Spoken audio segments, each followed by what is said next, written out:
Yes, yes. Preach, brother. Why don't you just convert to Christianity? It is kind of confusing. I'm sorry I wasted my time with you. Here you go again.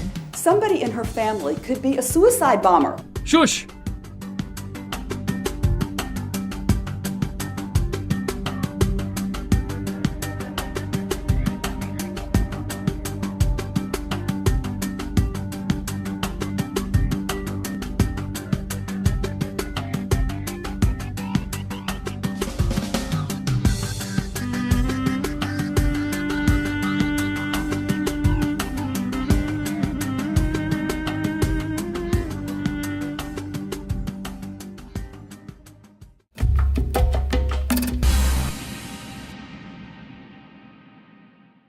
Guess what? You have Ishmael and Kedar in the Bible, and we have Jesus in the Quran. No way, Jose. I never heard about that. Don't you know anything?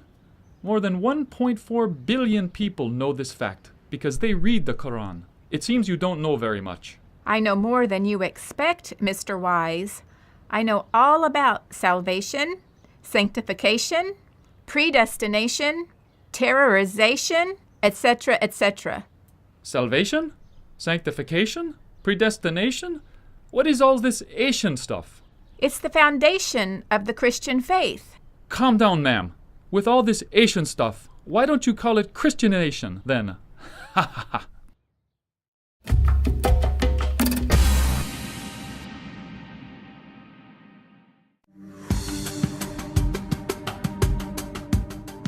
I think we do need more than a world religions class. It gives you the basics, but it doesn't equip you with defense to prove that your faith is true. It's just laying out the foundations of every religion there is. But you need in-depth truth about how to defend your Christian faith against everything that you're going to be up against.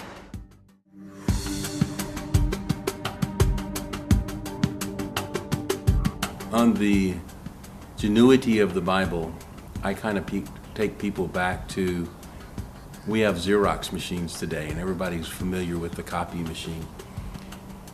God set apart a special people, the Jewish people, for his purposes. He separated Abraham and one of his sons, Isaac, and then another one of Isaac's sons, Jacob. And they started a passion for writing things down. They even had a whole segment of their society called the scribes, whose job it was to hand copy one part of the Old Testament for another purpose, for a copy. And their job was to make sure that at every, what they call jot and tittle, every I dotted and T crossed, was exactly the same. God gave us a whole race of people who were so meticulous that they were like Xerox copy machines. So we're confident that the manuscripts that we have are accurate because we find them in different sections of the history and they're exactly alike.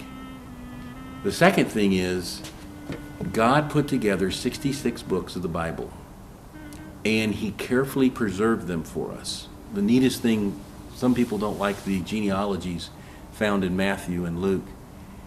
I love them because it says that Mary and Joseph could both trace their person by grandfather lineage back to Adam. There's not a race of people on earth that had at that time the historical records of Adam to them, and that could be substantiated in the temple.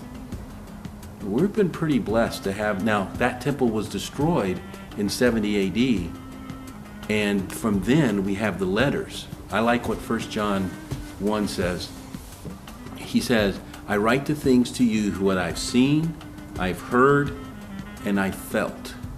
That's the only things I write. And John wrote the Gospel of John, 1st, 2nd, 3rd John, and the book of Revelation. He says, the only things I'm writing aren't cleverly disguised or made up stories.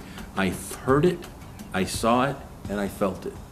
So the New Testament was written by eyewitnesses of exactly what happened.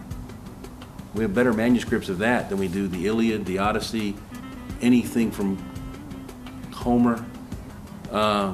We have better manuscripts of those things, of eyewitness accounts. The other thing I tell people is, I tell these kids that, prove to me that Abraham Lincoln was president of the United States. You know it. Now, if I put a gun to your head and said, is it right or is it wrong that Abraham Lincoln was the president of the United States, I can also tell you, you weren't there. And you didn't see it. But you have enough eyewitness accounts of what he said, when he said it, and the implications of his life. We have the exact same things of Abraham to Jesus, eyewitness accounts of those people and the creation of the Jewish people and the fulfillment of the Jewish people in Christ, that it's really not debatable today how accurate the Bible is.